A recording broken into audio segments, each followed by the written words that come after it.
Hi, I'm Mary Ann Benetti, and I'm here in my garden today to show you a tip on how to plant along a pathway. Now, this is my used brick pathway. I love how rustic it is, and in the summer I like it to be overflowing with color but not blocking the pathway. So let me show you this planting recipe. I start out with one tall or upright plant, and then I use a mounding or medium-sized plant, and then I go to short plants. Now in this case my tall upright plant is called a cleome. It's kind of an unusual annual that gets quite tall. You can definitely substitute something more common like a geranium. So you can always substitute a geranium instead of the cleome. For my medium plant, I'm using a super petunia. This is a compact petunia. See the smaller blossoms? That means it's going to stay smaller, and it is a great new variety that kind of grows in a mound about 12 inches. And then alyssum always stays nice and small.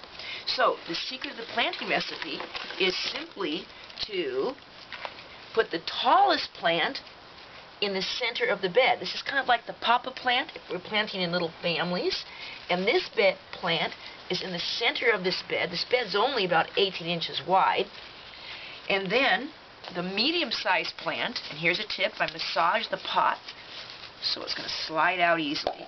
The roots are pretty tight. You kind of butterfly or separate the roots. This plant's going to go on the far side of the bed, going to be the opposite of the very short-growing alyssum. The alyssum are going to go right along the edge of the pathway. So I'm using one tall, one medium, and two short for this little family, or this little recipe. Kind of like the papa, the roundy mama, and the two little baby plants. Now, if you want to remember what plant you have planted, here's a tip. Don't leave the tags sticking up. Kind of have an unsightly look. I bury them way, way, way down deep. And I'll know where to find it if I need to know the name of the plant.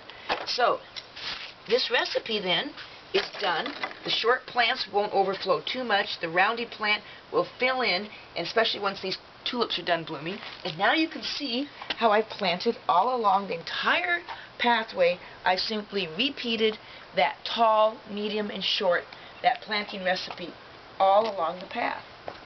So, this has been Mary Ann Benetti with Easy Answers for Great Gardens.